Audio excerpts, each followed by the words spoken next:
My name is Lorena Calderon. I'm For Her Life on Instagram. And I know that's a very complicated name, especially the spelling. My husband's always making fun of me, like, you couldn't have picked an easier name.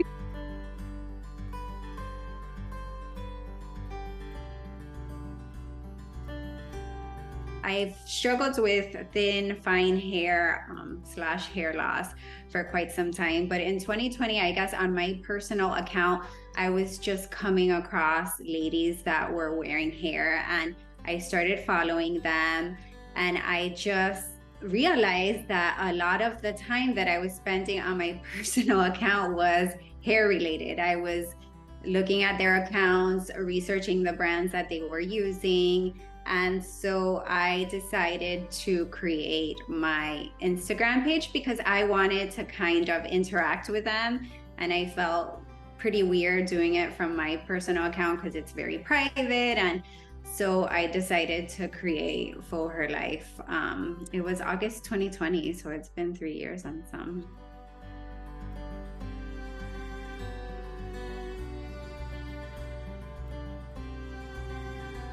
I knew I wanted to be honest, transparent, and I wanted anyone to be able to reach me. I wanted to connect with, so many ladies. So I knew that there was a risk that people from my actual life would found out. But at this point, I had kind of made the decision that I was going to come out to my close friends and families about wearing hair because it just made me more comfortable. I didn't have to worry about when you have fine, thin hair and you transition to a piece, it could be pretty obvious. So I didn't want any funny looks or questions.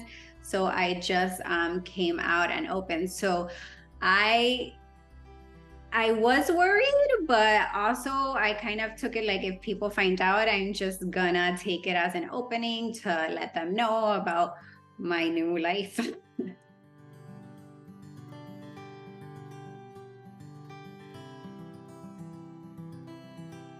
I've had thin, fine hair most of my life. I remember in high school just when I would put my hair up, asking my friend, like, oh, can you cover my bald spots in the back, where your scalp would show.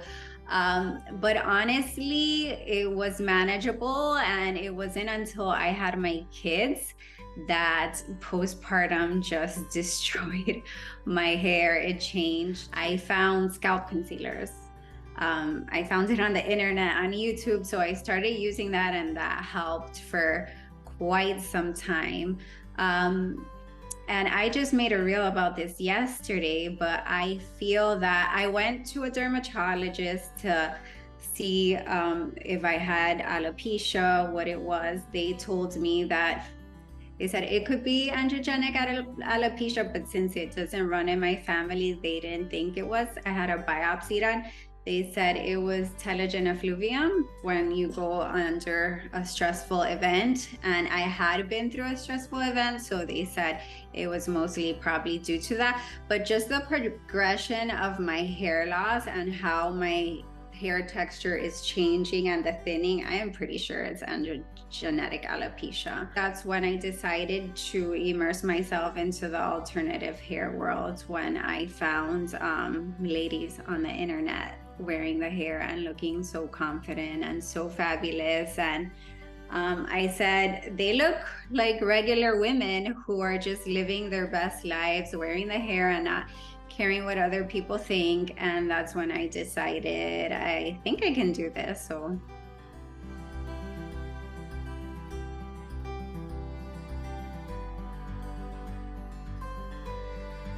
it's been 3 years. In 2020, the summer of 2020 was when I purchased my second wig. So I'll tell you about my first wig. This was maybe in 2018 or 2019. Kind of, I hadn't found the community yet, but I had confided to my mom, like, I am so stressed, my hair, it's just not getting better. And she was the one that suggested, like, let's just go to a wig shop and try on some wigs if it's really bothering you that much. So that's what we did. And I went to a wig shop here in Miami. And I remember we were there for over 2 hours and I was trying on the pieces.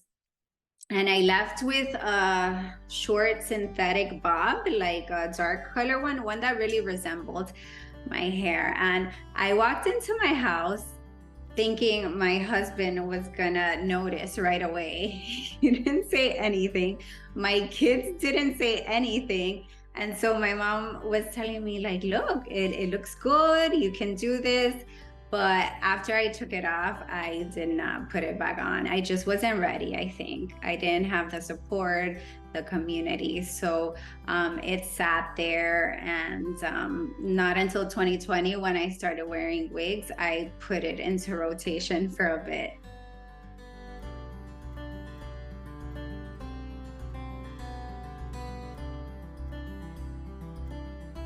I do remember the first ladies that I started following and that I would message or that I was inspired by.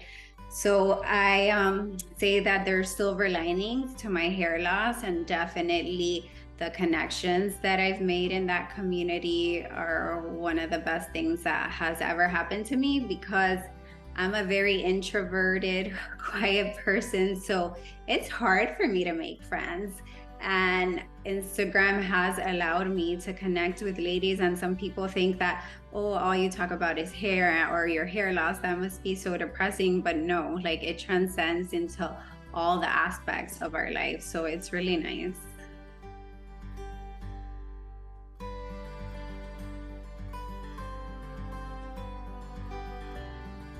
When I bought my wig in 2020 and I said, I'm gonna start wearing the hair, I'm gonna do this, I actually took it out on vacation. My husband and I were going, and I surprised him. Like before I put it on that night, I said, I bought a wig. I've been following some ladies on Instagram, and if they can do it, I can do it. They're so happy and confident. And he's like, if that's gonna make you happy, then you do it. So I really feel going on vacation, like, and not having that fear of running into someone that I knew, or really helped, because no one where we were knew me. So that was helpful. And then just the baby steps that we talk about, like definitely wearing it around the house at first, to just getting used to seeing yourself with it, because it's a huge adjustment when you have thin hair and then you have this beautiful, luscious hair. And then graduating towards running to the grocery store, going to pump gas, that is really helpful too. And then just reaching out to those hair loss sisters and being like, I'm having a hard time today. Like, how can it get better? So that's really useful.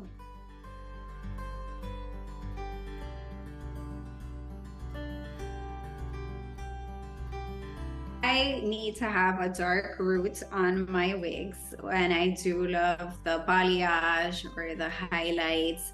Um, this one's pretty long. It's kind of a pony wig that you can wear up, but I like anything, honestly. That's just the best part. Like if you're in the mood to wear a bob, you just throw on a bob. If you're in the mood to wear wavy, I would try anything, honestly. What I have not tried, and I think I wouldn't be a big fan of, I don't think I could pull it off, are the pixies, like the pixie haircuts. But other than that, I think anything's game.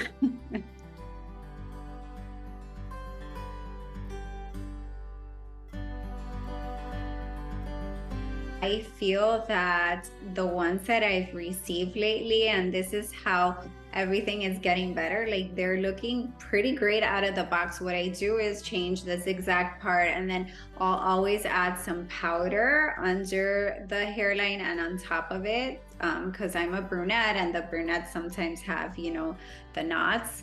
Um, and then maybe if it's a shiny piece, you put some dry shampoo over it to tone down that shine. But pretty much that's basically it. For my human hair pieces, sometimes you will have to add the face framing layers. I feel really helps a lot to make it look natural. And then maybe getting a haircut, or I'm dying right now to add bangs to one of my pieces because I had one and I love the bang look. But yeah, just little tweaks that, depending on the piece, you try to make it feel more like you. I don't know what like me means because I change it up so much, but I know that ladies just starting off, they want something that looks and matches their exact bio hair. So yeah.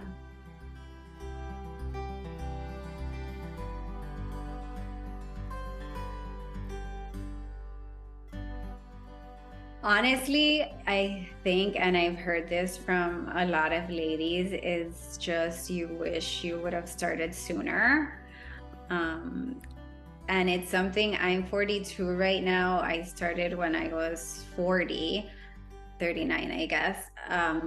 But I was just very fixated on the whole, what are people going to think, or what are they going to say? Are they going to be talking about behind my back about me? But just letting go of that worry was just the most liberating thing. And I wish I could have done that earlier in life.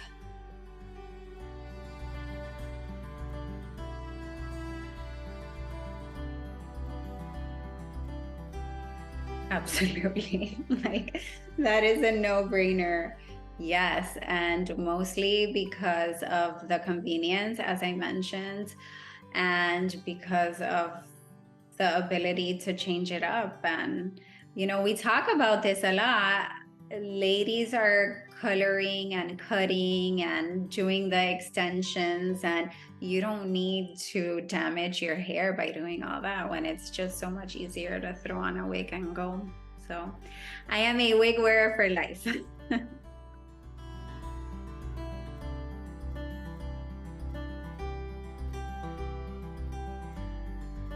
I would say my husband, who's one of my biggest supporters throughout this journey, I would just talk to him and kind of have him give me a little pep talk. I don't know if you've watched Ted Lasso, but he's a very positive, always upbeat type of person. So I would definitely go to him. And then another thing that I hear and I really resonate with is having a crappy wig day, I will take 10 times over having a crappy bio hair day, like it would feel, maybe I won't feel as confident, but I know that I'll feel definitely a lot more confident than if I was in my bio hair.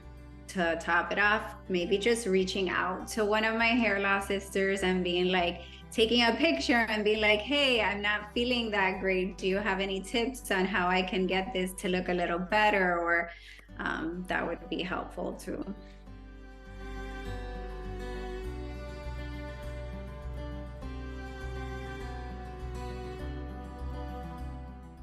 I think that my goal is the same goal that I had when I started off, which is if I can reach just one person, one lady that's out there in despair and just feeling hopeless about her situation, to let her know that it may seem like, because it did for me at one time, feel like the end of the world. Like, I'm not, how am I gonna, you just feel very helpless and hopeless. But if I can reach one person, which luckily I've been able to reach, and just let them know that it's okay, that it can be fun. I don't want to be, I share a lot of the positives because I was in that dark space for so long and I felt so bad about my situation.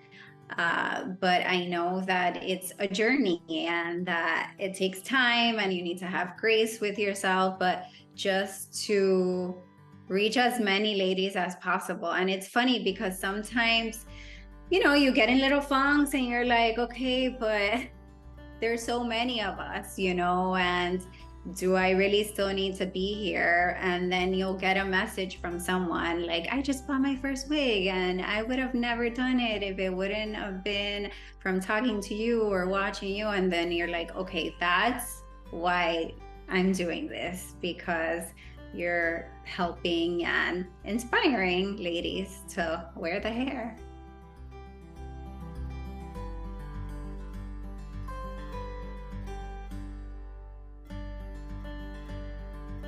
I think that making sure you can do a virtual consult, I think after COVID, right, that kind of became a standard or very helpful to be able to talk to a professional that's used to dealing with wigs and kind of knows what you're looking for and can kind of help you narrow options. And then I would say make sure the return policy is friendly, that if you get it and it's not a fit for you, that you're able either to return it or exchange it for something else. I know there's always sales and stuff like that on the weekends or specific holidays, so just to be in tune for that. And then the great thing with hair loss sisters too is sometimes if you have a piece, there's like a lot of resales going on, so you can get a gently used piece or maybe not even used that didn't work out for them at a better price. So yeah, I think those would be helpful tips.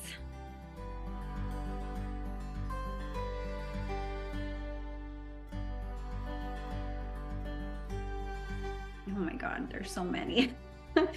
Okay, so my top favorite is just the convenience of them, because before I used to spend so much time on my own hair and be unhappy with the way it looked, and now it takes under 2 minutes to get my hair done.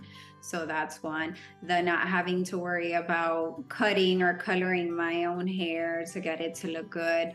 The ability to change styles and looks. I'm very big on accessories. I love accessorizing. So there's a lot of ladies that say it, and I feel it's so true. It's just the final accessory to your outfit. You know, you pick out an outfit, then you go through your wigs and see which one matches. So I think that there's so much fun, honestly.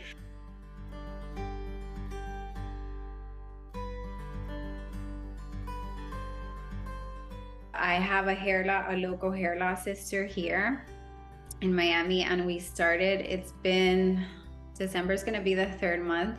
We're hosting like an online support group for ladies that just wanna have a space to talk about it, because DMing is nice and cool, but there's nothing like the personal connection of seeing one another, of being able to share each other's journeys in person.